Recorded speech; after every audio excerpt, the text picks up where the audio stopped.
What's up, guys? Welcome to United View. Happy Friday. Yes, it's Friday. It's the end of the week. It's another week gone and another crazy day when we talk about Manchester United news. Just in the last hour alone, this is what it's like being a Manchester United fan. You think, especially when you're going to do stuff like this, you talk on the channel and you're thinking about talking about one thing. You're seeing Solskjaer talking about anything's a bonus, all that kind of stuff. And then suddenly everything changes at the last second. It's just absolute craziness.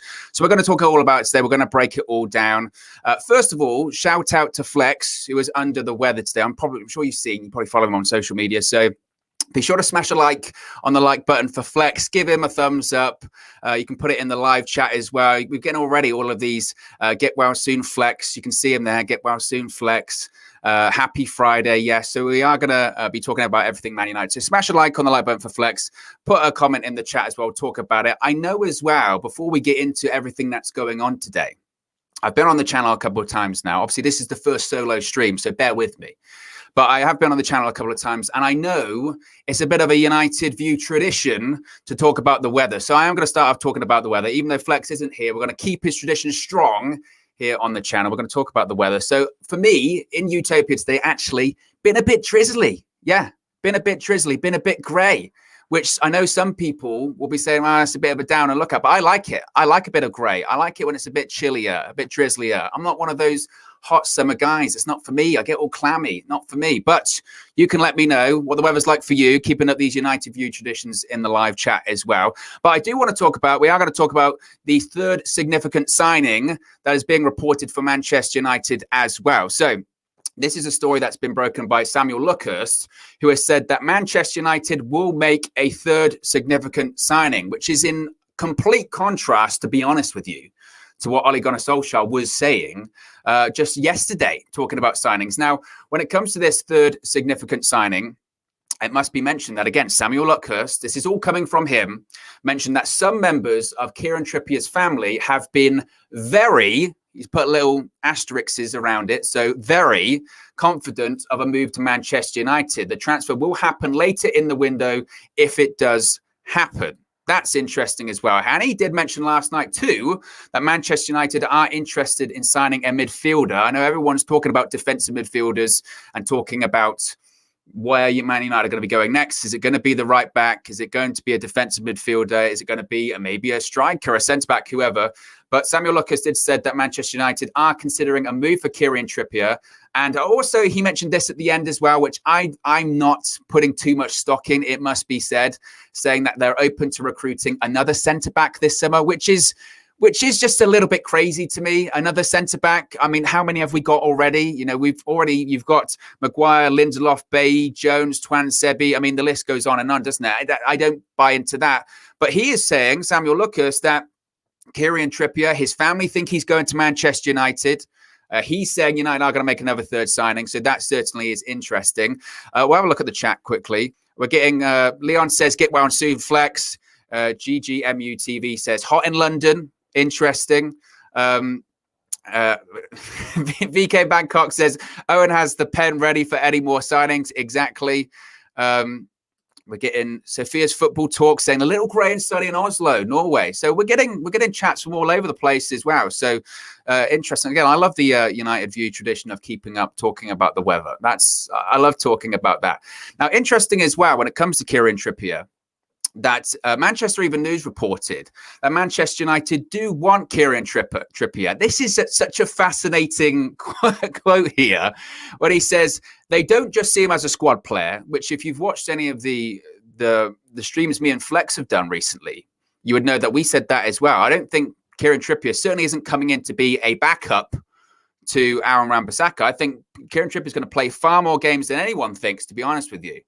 But they say, Manchester Evening News, they don't just see him as a squad player, but a probable upgrade on Aaron Wan-Bissaka. I don't know about that one. I don't know about that one either. An upgrade on Aaron Wan-Bissaka, I think, like we said before here on the channel, when it comes to Kieran Trippier, that when it comes to key positions, and make no mistake about it, 20 years ago, a full back or a wing back, whatever you want to call it, might not have been a key position. It just might not have been. But nowadays, football's a squad game, and especially in a key position like a fullback, like a right back, a left back, a wing back, whatever you want to call them, that's a key position now. You have to have quality rotation. Look what it did for Luke Shaw last season. Just having the competition, one, of Telles was extremely important. But look, you have to talk about fatigue. You have to talk about players getting tired. You have to talk about rotation for certain games. You have to talk about changing systems. So the idea that Kieran Trippier would come in and just be like, I'm just going to sit on the bench, Aaron Wan-Bissaka. I'm just, don't worry about me. Aaron's going to play most of the games. I'm just here to be an experienced head and all that kind of stuff. That isn't going to happen. That isn't going to happen. So I think Kieran Trippier is going to play far more games than people think. And to be honest with you, considering how Ollie likes to look at these kind of things, when it comes to a big game, when it's in the Champions League, when it's in an important game, whether it's Man City away, Liverpool away, obviously he trusts Wan-Bissaka. I don't want to say Ollie doesn't trust Wan-Bissaka because that isn't the case. But if you've got someone that's experienced like a Kieran Trippier in the squad, I think he might lean. I think he would lean into that kind of player. I really do. Because I think he would think, he's been there, he's done that. He's also coming from a team as well in Atletico Madrid. If he does come in, he's also coming from a team that is very defensively minded. Arguably Simeone, of course, he's got his critics, and no doubt some of them are justified in terms of the negative defensive football he plays. But Simeone's a great defensive coach, a great defensive coach. Look, he's won league titles being a defensive coach, and Kieran Trippier has improved for moving over to Spain and playing for Atletico Madrid. So him coming in and then Solskjaer having him available, someone like a Kieran Trippier available for a big game, I think he would play more games than people think. And it would certainly be interesting to hear people like Charlie Austin, what he would say about that as well. Wan-Bissaka can't defend and all that kind of stuff. Of course he can. He can defend. If anything, when it comes to Wan-Bissaka, what he needs to improve on is going forward. So I think that's very interesting. Now, obviously, people, when they're talking about Kieran Trippier possibly coming in and having Aaron Wan-Bissaka already at the club,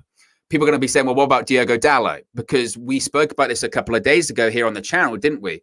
That Ollie mentioned it and reports have mentioned it, that to get players in, players have to go. I mentioned it on the stream I did with Flex. I think it was yesterday, whatever day it was, that, a good transfer window isn't just players coming in. Sometimes we as fans, and I think the media, we get focused on players coming in because new players coming into Manchester United, of course, is exciting, isn't it? Having new players, a shiny new toy in this play box of footballers is exciting, but a good transfer window is also players going out as well.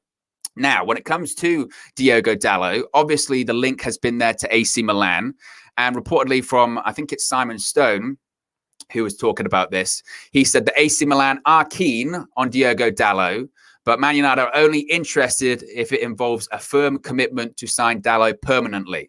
So I think that's interesting there. I think that's interesting because if you recall last season, I believe there was an option for Diogo Dalot to go to AC Milan permanently. I think there was an option there, but I don't think it was a permanent commitment. Manchester United, ultimately, I don't think they want to have another situation where it comes to Dalot where he's going to go out, but he might come back next year. And then it's a constant to and fro. I think if they're going to bring in a Kieran Trippier, ultimately, they want to make sure that Dalot's out the door and Trippier comes in to replace him, or they get another right back involved there. So I think that's an interesting one. A lot of the reports now are saying that, Trippier and his family expect him to come in. Again, Samuel Lucas is saying that he thinks that Kieran Trippier will come in as well. So I think that's fascinating. And to be honest, I said that that's kind of always been my feeling on this when it comes to the Kieran Trippier deal, that, Varane and Sancho were done early, especially for Manchester United. They were done early for Manchester United.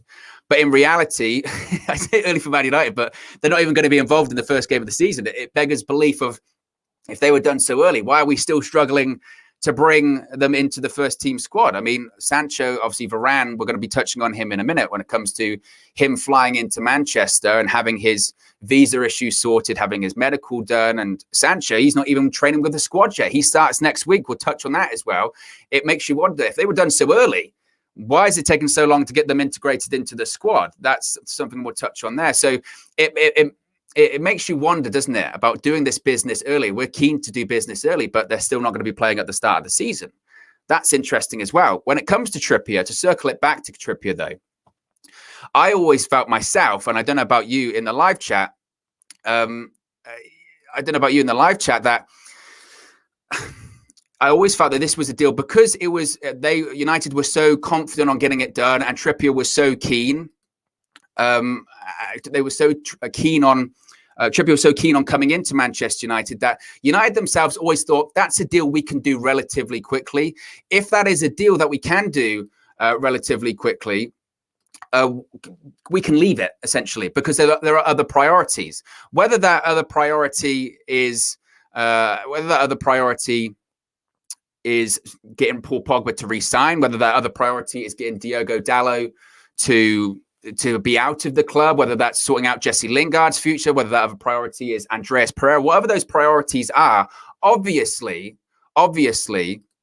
the feeling is that from Manchester United, they can get it done relatively quickly because all parties want to get it done. Realistically, they know what Atletico Madrid wants in terms of a price tag. Trippier, there's going to be no issues in terms of personal details or getting the contract signed or wages or anything like that. There's no issue there. And I think from a Manchester United point of view, they realize, you know what, we can kind of do that right at the end. They love a deadline day signing. Pretty much however many of the last years have we seen Manchester United do a deadline day signing? They love it. They absolutely love it. And sometimes you could even say that it might be slightly calculated as well, that they love a deadline day signing. Why? Because obviously they are a company that's on the stock exchange as well, gives a boost to the stock price. They love the social media side of things. They love the social media metrics and get as many retweets and likes as possible. Speaking of likes, you can like the video as well. Subscribe button right hand corner, smooth transition. But I think that's why United, I've always felt relatively confident, to be honest with you, that the Trippier deal will happen. I do think it depends. I do think it depends on issues like Diogo Dalot coming out. But you get the feeling that eventually, even if they couldn't get that firm commitment from AC Milan of we'll loan him this season, but guaranteed we are going to sign him next year. Even if they couldn't get that, I think eventually they probably would cave because, again, they know Trippier is a relatively easy deal for them to do. I say easy in the sense that they know everything they have to do. There's not a ton of back and forth in terms of pricing, personal terms, etc.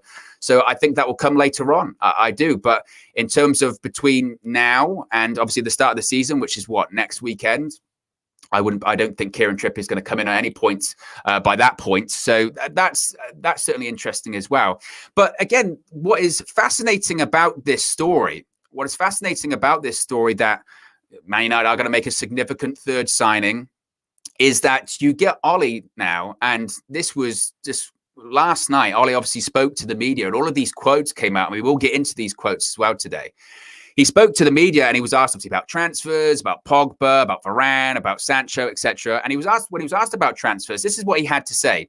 Anything from now is a bonus. I have to say that with the two signings we've got, we've strengthened where we want to strengthen. Let's see what happens. You never know in football. Anything can happen, ins and outs. So he's saying now anything now is a bonus. And that kind of backs up the reports that were coming out yesterday when it says, essentially United, unless they're going to sell players, they're not going to bring any players in. He's kind of reaffirming that in that quote. He's saying, well, we've got what we wanted. Anything's a bonus now. It depends if we can get rid of anyone, ins and outs.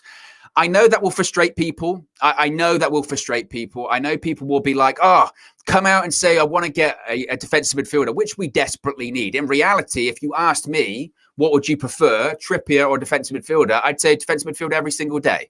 Because for me, that's what we need right now. We can go through a season of having Wan-Bissaka and having Dalot. That's doable. But we don't have a defensive midfielder right now. That's the priority. That's exactly what we need. So that would be my preference. But he's saying, he being Solskjaer, he's saying, look, anything's a bonus at this point. We've got what we wanted. I don't know about that quote where he says we've strengthened where we want to strengthen. A centre-back, yes.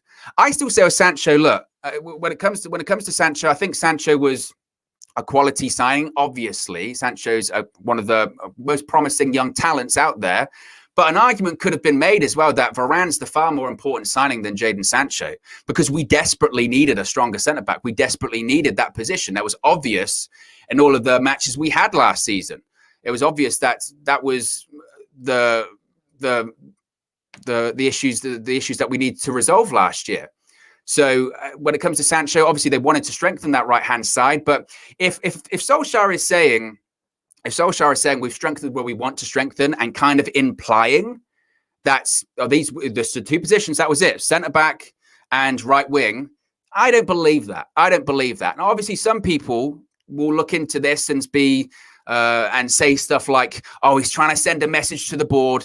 He's trying to send a message that, oh, I want to bring in more players, but you've got to get rid of players and all this kind of stuff. In reality, I don't know if I buy into that kind of stuff. For me, when people say, oh, he's sending a message to board, I really don't think it works like that. I really don't think it works that kind of way, to be honest with you. I think that not that there's a disconnect between Solskjaer and the board or anything like that, because I don't think that is. But in reality, we mentioned it before, that you can question sometimes how much influence does Ollie truly have on transfers.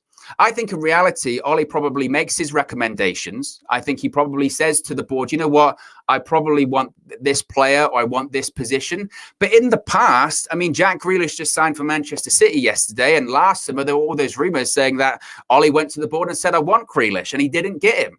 I think Ollie at this point is just in a recommendation stage. I think he's just a recommendation stage of going, I would like this position, I would like this position. If that is the case, that he's recommending per positions and that kind of stuff, that would imply that he's fully aware. He's fully aware we need a defensive midfielder. He's fully aware that we need someone in that position, because it's not even a case of a Dalot where we've already got the player there, but getting a Trippier in would be an improvement. It would be an upgrade. In reality, what it is, it's because we've got nothing. We've got absolutely nothing in that central defensive midfielder position.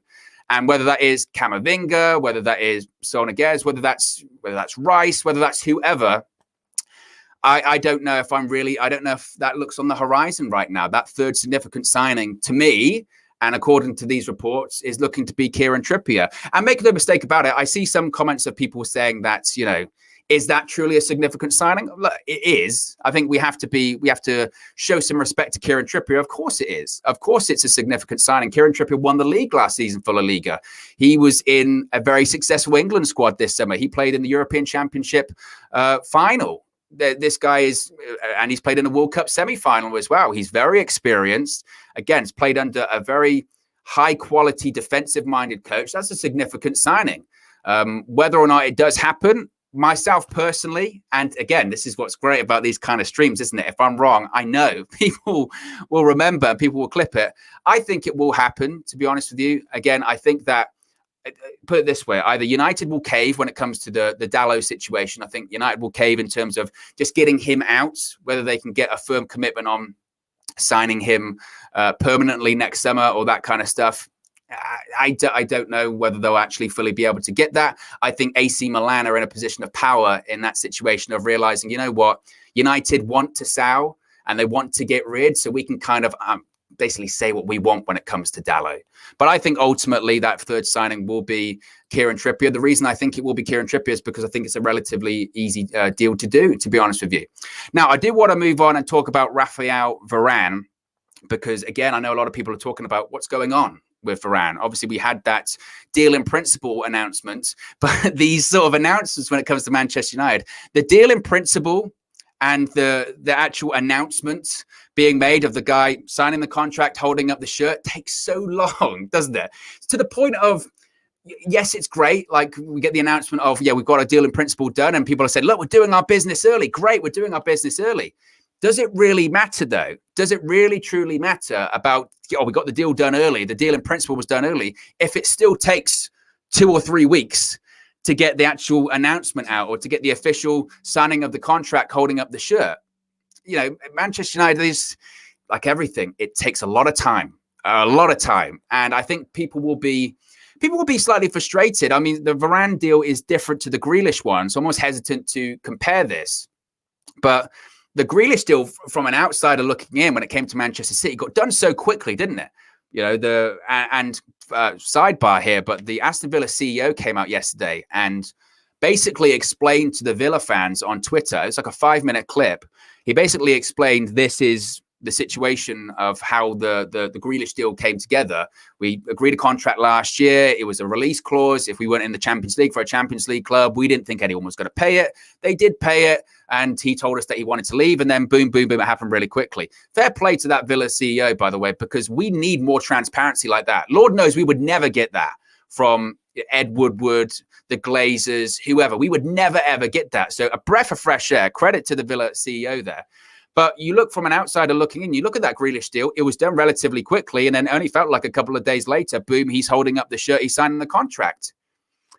You know, and that from a Manchester United fan's point of view is slightly frustrating, where maybe not the Varane deal, but certainly the Sancho deal, where that was done a long time ago and he still isn't in training yet. Yes, I know they did the announcement and all that kind of stuff, but there's frustration there. Now, going back to Varane, obviously, again, there was a lot of discussion as to what's going on with him, what's going on with his visa issues, because we'd heard visa issues.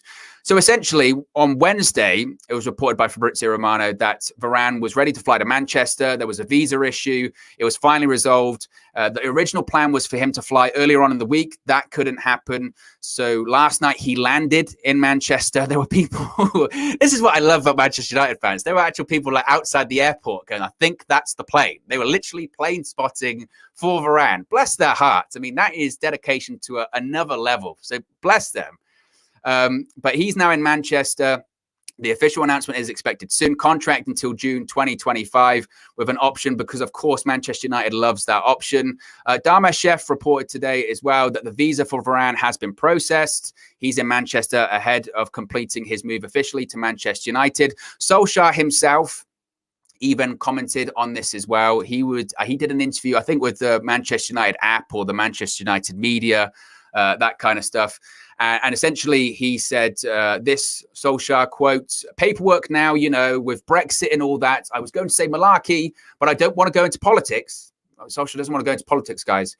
He says it cost us a few days with the visa, but he's been looking after himself. So hopefully, when it comes to this Varane announcement, I think they're saying probably next week. That's what Darmashef is saying. He said Varane will now self-isolate before having his Man United medical, so the deal is likely to be completed in the middle of next week. What does that mean in terms of the start of the season? Basically, it means he's not playing versus Leeds. That isn't happening. The bench is most likely, and again, Solskjaer has spoken about that as well. So Solskjaer was asked about Varane. He was asked about Sancho, because obviously Varane, I don't think people are expecting to see him in training. He's got to self-isolate. He's got to quarantine. But Sancho, people were asking about that as well. So when it came to, is Sancho going to be involved? Is Sancho going to be involved with Everton? Is he going to be involved with Leeds? This is the situation. This is what Solskjaer said, quotes, I need to see how they are. I can't see them being available for Everton, but hopefully they will be ready to be on the bench against Leeds. Now, obviously, that is going to frustrate a lot of people. That's going to frustrate a lot of people, because in reality, when it comes to Sancho, he isn't even with the squad. He isn't even with the squad at this point. And that to me is baffling. That to me is absolutely baffling. Why is Sancho not with the squad right now? Now, you could argue, well, you know, European Championships, etc., etc. But on the flip side of things, you have Luke Shaw. The guy had broken ribs, by the way, at the Euros. Broken ribs, and he's still scoring goals, getting assists. But Luke Shaw, he's involved in training right now. Harry Maguire is involved with training right now. So where's Sancho? Where is Sancho? What's going on with Jadon Sancho? And the reality is no one really knows. No one really knows. This is what Solskjaer said. Now, Cavani one, I think, is slightly different. Obviously, he's been in South America. That is an issue in itself in terms of the quarantine involved. But even then, people will be asking questions. So this is what Solskjaer said when it came to Cavani and Sancho. He said, quote, hopefully they'll be fit when they come back in with us. They're due to come in after the weekend. So they're not coming in until next week, by the way. There are different circumstances as to why they haven't joined us yet, but it's a long season and they've had a little more time off. I would love to know what those circumstances are. I was just crediting the Villa CEO for being transparent. I was just crediting the Villa CEO for being transparent, being open with the fans, for being, you know, transparent enough to let the fans know exactly in granular detail what happened when it came to the Jack Grealish deal as to how that happened. And then on the flip side of things here, you've got a situation where they've got an extended break, but they're saying different circumstances. Now, a lot of people, Charlie's saying that Ollie said Sancho is on holiday till Monday. The situation is, though, that why? Why is he on holiday until Monday? That, to me, is very confusing when you've got people that were in the same squad as Jadon Sancho for that European Championship, like Harry Maguire, like Luke Shaw. They're training right now. They're probably going to be involved against Everton. They're probably going to be involved against Leeds. On the flip side of things, you've got a guy we've just spent £75 million on, and he isn't even training with the squad yet. And yet you see on Instagram, Jadon Sancho doing his exercises, training, getting into shape and all that kind of stuff. I don't know about you. And trust me, everyone's deserving of a holiday. I'm not trying to go in on Jadon Sancho by any stretch of the imagination here. But you would hope that when you're doing all of this, like fitness and gym work, I'd rather him be doing it at Manchester United, considering, again, Harry Maguire, Luke Shaw, those guys that were in the same squad as him, they are as well. And if Solskjaer, when he did this interview, came out and said, this is the situation, this is why he had, an extended holiday, this is why he's coming in next week, this is the situation there, then you can't really argue with that, can you? You can't go, well, okay, that's fine. It's just this, well, different circumstances, they're going to come back, it is a long season. I'm not disagreeing with Ollie there at all. I'm not saying it's not a long season. And I've been saying about Varane that even though I know some people will be like, well, if he's capable of playing, put him in against Leeds. No, I disagree with that. The reason I disagree with that is because you want to have him, again, for the whole season. You don't want to throw him in against Leeds. He's not ready, pulls a hamstring, then he's out for 2-3 weeks, maybe even longer, and then suddenly he's got a hamstring issue all season. I don't want to see that, and that's the same with Jadon Sancho. But the argument could be made of, what's going on in terms of the planning? What's going on in terms of the strategy and bringing these guys back? Lord knows, okay, I'm no sports scientist. I'm no expert in terms of player schedules and fitness. you should see the state of me. Of course, I'm not an expert on fitness, but I just, that seems so bizarre to me. That seems so bizarre. And, the Cavani one, again, I think is maybe slightly different. I think because maybe, again, he has been in South America and he has obviously been traveling back. But reportedly, according to Solskjaer, he's going to be joining them next week as well. But again, that would surely raise concerns that Cavani's not going to be available for Leeds as well. So you're looking at a situation where Cavani, Sancho, Varane, they're all not ready. They're all not ready. And I know we've spoken about this here on the channel a couple of times here. I know we've spoken about the fact that opening day lineup against Leeds is going to be fascinating. And I know that people are going to be, I hope people don't overreact. Now you could say, well, that's ironic. You've been ranting and raving for the last half an hour, Owen, but I do think we have to be slightly realistic in that, they're just not going to start. They're not going to start against Leeds. I mean, Solskjaer saying that himself. Hopefully they might be ready for the bench.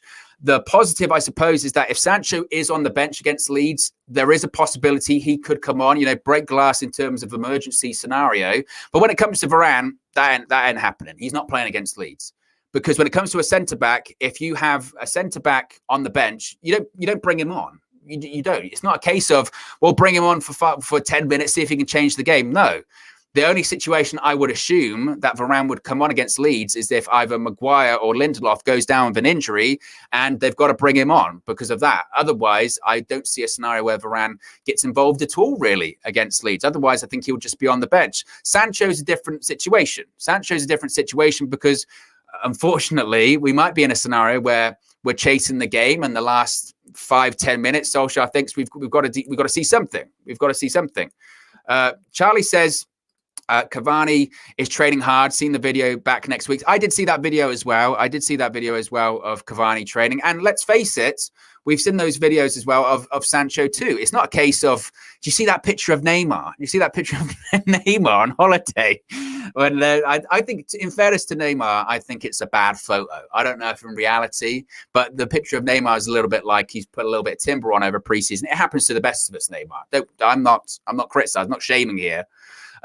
But you do see like videos and images of these players when they're on their breaks. They do still train, but it's different, because even if you've been doing all of this work on your own, and you've been doing all of this work in the gym at home, or I've been on the treadmill every single day, even for Varane, I'm sure he'll be training alone, obviously, wherever he's quarantining, he'll be on the treadmill, he'll be doing his weights, he'll be doing whatever. But in terms of Manchester United themselves, in terms of the fitness department and the sports scientists involved and all that kind of stuff, they won't view that as enough. They'll say, well, even if you were in the best shape possible, you haven't been involved in tactics, you haven't been involved in these team meetings, you haven't been involved in how we're setting up on set pieces, you haven't been involved in all of that. And that's very important. That's very important as well. Tabrez says, Owen with the pen. There you go. And says, sign for United. Don't forget, appreciate the contribution. Always bring the pen around. Even if I'm on my own, I've got the pen. It makes me feel smarter, guys. That's it. That's the secret behind the pen, is that it makes me feel smarter. That's only it. Now, I do want to talk about a couple of other things here, because as I mentioned, Solskjaer was talking to the media a lot, and we've got lots of quotes coming from Solskjaer as he talks about, again, transfers, the start of the season, friendlies, and obviously, because it wouldn't be an Ole Gunnar Solskjaer interview or press conference or whatever you want to call it without asking about Paul Pogba. Now, Paul Pogba obviously is going into the last year of his contract, and the general impression is right now that he isn't going to leave Manchester United this summer. The impression is that, as we've spoken about before, they're waiting. United are gambling. Pogba's gambling. Everyone is playing a game of poker. And to be honest, it's not a very good game of poker, because everyone's showing their cards. Everyone's showing exactly what they're going to do, essentially. So this is what Solskjaer said about Paul Pogba. He said, quote, I hope every player thinks this is the place to be to win trophies. Paul has come back and he's fresh, and he's always such a positive boy. The talks I've had with him have all been positive. And this was told to Rob Dawson at ESPN. I think, to be honest, at this point, not that I don't want to talk about Pogba that much, but I don't see the situation changing all that much now. I think we have to live in a reality where we're gambling.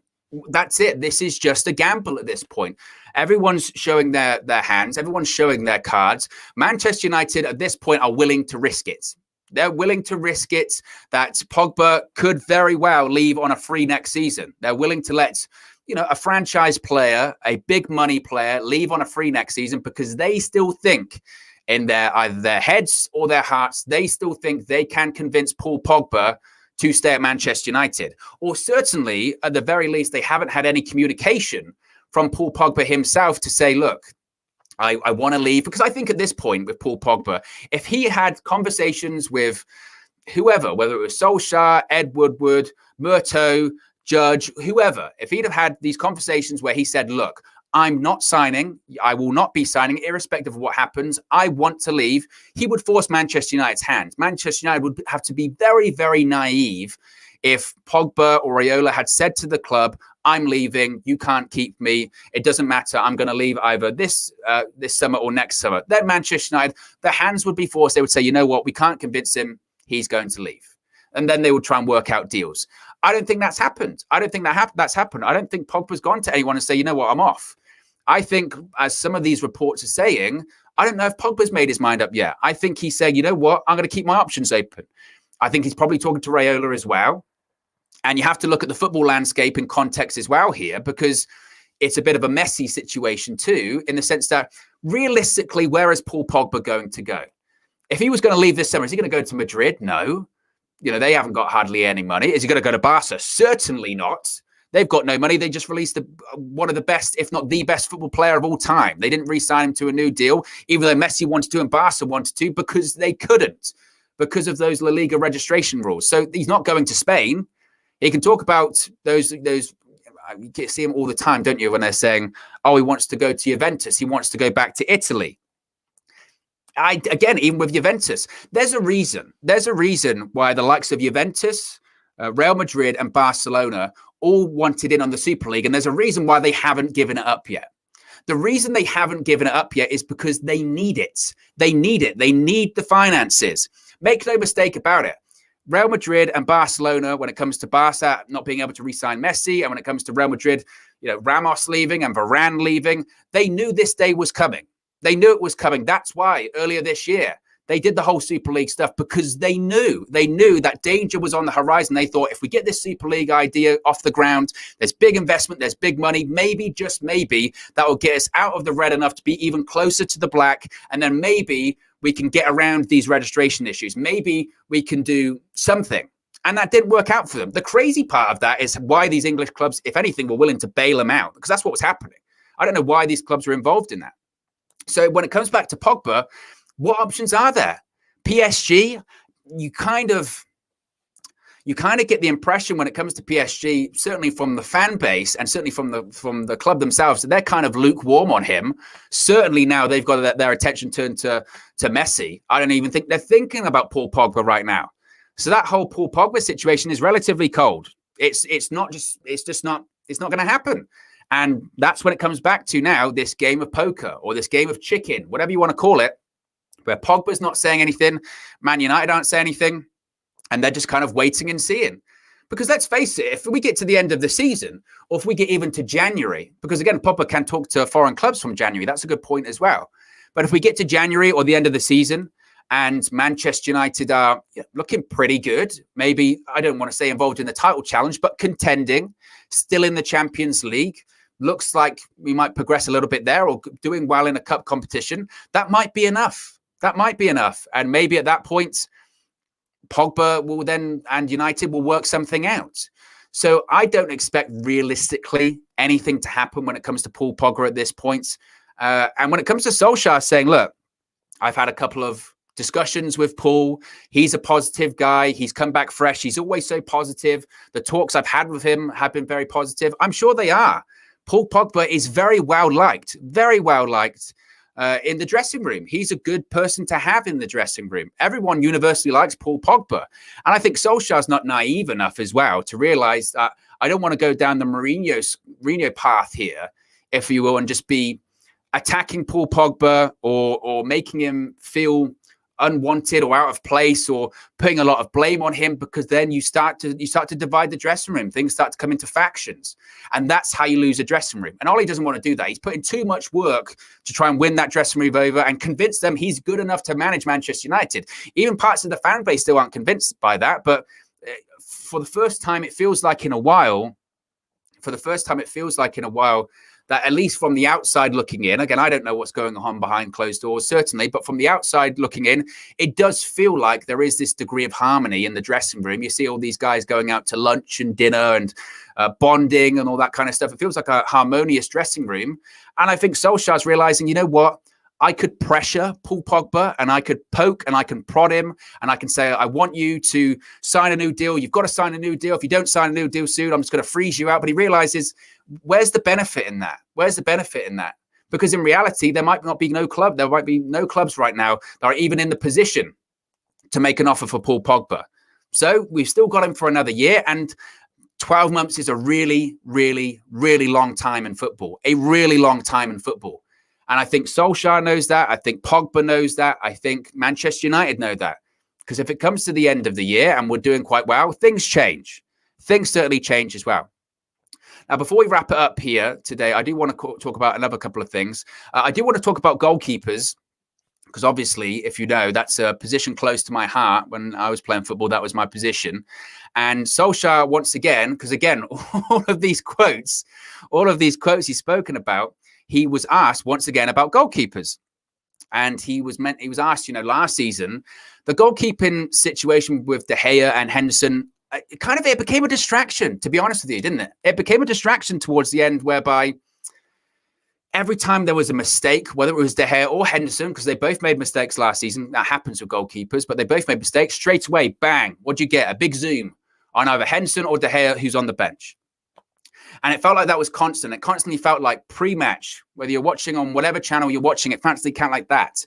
Constantly, at one point, you're constantly going to get a discussion about Henderson or a discussion about De Gea. What's going to happen about De Gea? Is De Gea going to leave? Is Henderson going to leave? One of them's got to leave. What's going to happen? And it just felt like so avoidable. And a big criticism, I think, of United last season was that this should have been sorted. This should have been sorted. You're giving Dean Henderson a 5-year contract whilst De Gea's still on big wages. And if De Gea's on the bench, you've got your highest paid player at the club sitting on the bench. That's madness. That's absolutely madness for a specialist position like a goalkeeper. And I'm not one of those people that even likes to rotate goalkeepers because I think there's a need for consistency there. So this is what Solskjaer had to say when it came to the goalkeeper battle. He said, last year, it was a new situation for David and a new situation for Dean. This year, let's see how it works out. That doesn't fill me with confidence, because that says to me that De Gea isn't going anywhere and Henderson isn't going anywhere. And once again, for the second year in a row, we're going to have this goalkeeping drama. Where it's constantly, oh, which one's the better keeper, or who's going to play, or so-and-so's not happy, or because we had those reports last year when it came to De Gea, right? People in the dressing room, they prefer playing with Henderson, and they're not sure why De Gea was even playing. And then De Gea went to Spain to see the birth of his child, and then he stopped playing, and then he didn't play for a while. It's just, that is so avoidable. That is so avoidable, especially when we're talking about, and we spoke about it at the start of the video, we're talking about that significant third signing, especially when there are reports going out there saying, well, United, if they're going to bring players in, we need to offload players. Well, you've got to make a decision either way, because they're both on big wages. And you brought in another goalkeeper. You brought in Heaton, and you've still got Lee Grant as well. Not as if Lee Grant's going to play, but there is no scenario to me where having 4 goalkeepers at the club is needed. I mean, it's just that's crazy. That's crazy. It just seems like a big waste of money.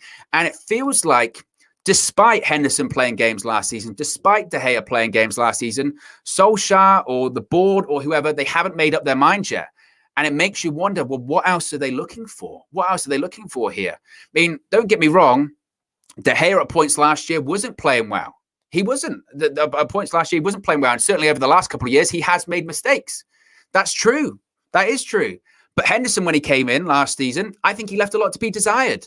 Certainly, that Liverpool game, that Salah goal, again, as someone that used to play in goal, that Salah goal where he was horrifically out of position, it made my head explode. Because you watched it, go, what are you doing? Close him down. Use your angles. It was bad. And the difference between De Gea and Henderson, it wasn't massive. Now, maybe Solskjaer and the club are thinking, well, obviously this season, fans are going to be back inside Old Trafford. That's a big deal. I think a lot of people were saying that about Henderson last year. Henderson, he might have had a good game in one game, but how is he going to react with a stadium full of people? That's true. The Manchester United goalkeeper's position is one of the most pressurized positions out there. Irrespective of any club, that is so much pressure, because obviously the legacy and the history that comes before that, whether it is Edwin van der Sar, whether it's Peter Schmeichel, whether it's whoever, there's so much pressure on that position that I don't know. Again, like I said, for me, it just feels avoidable. And what's the definition of insanity? Making the same mistakes over and over again, expecting a different outcome. It kind of feels like that. When it comes to De Gea and Henderson. And for me, it just feels very avoidable. And I don't know. If it was me, I would prefer a decision to be made. If I'm Henderson or De Gea, I would like some clarity on it as well. I think that's important to state too. I would prefer to know, look, and I don't know if Ollie's had these conversations with De Gea or Henderson. I would prefer a point blank look. Am I your number one or not this season? Can I expect to play or not? Am I going to be sitting on the bench? Because Lord knows we can't afford to be going through a season whereby it's going to be, well, Henderson's going to come in for a couple of games and De Gea is going to come in for a couple of games. That's the continuity you need. I know I spoke earlier on, I think this ties it up nicely. I know I spoke earlier on about needing to have a big squad and needing to have rotation, whether it's Trippier for Wan-Bissaka or Telles for sure, or whoever it may be. And you need to have a strong bench, whether that bench has Lingard or Martial or whatever those players may be. You do need that. But when it comes to a goalkeeper position, you need consistency. Because from a back four point of view, the defenders, they want to know what's going on, because goalkeepers are different. Goalkeepers are different in terms of the way they communicate with their defense. Some people say nothing. Some people rant and rave. Some people talk the whole game. Some people say absolutely nothing. They just make a save and that's it. And that's difficult. That's difficult for a defense to adjust to, because they don't know, and that you need a lot of consistency. Manchester United, I remember Alex Ferguson, that time where we went on a run of something ridiculous. Was it like 10 games, 11 games without conceding? pretty much we played the exact same back four and goalkeeper that whole time. You know, that was it, because it's consistency. And that's not a position we should be chopping and changing for, in my opinion. Now, in terms of who his number one may be, we might get a better look at it when it comes to Everton. But of course, Henderson, he's still out recovering from COVID, isn't he? Of course, because he tested positive a couple of weeks ago, and yet still he's still out. So logic would suggest De Gea starts the season. Does he continue once Henderson comes back in or not? Time will only tell. And it's a very interesting time, certainly, when it comes to Manchester United. And I'm sure, because again, this is just how Manchester United's working at this point. I'm sure that we'll see more and more about it. We'll hear more and more about it. But look, guys, I feel like I've ranted and raved enough for today. So be sure to smash a like on the video. Be sure to subscribe, bottom right-hand corner as well. Really appreciate everyone for tuning in today. It's been a lot of fun. Hopefully we'll have Flex back soon. Like I said, make sure to, if you're watching this on demand as well, once the stream's ended, put a comment in the comment section below, hoping that Flex gets better soon. I'm sure he's watching now, so get well soon. Thanks for everyone that's tuned in today, and I'll speak to you again very, very soon.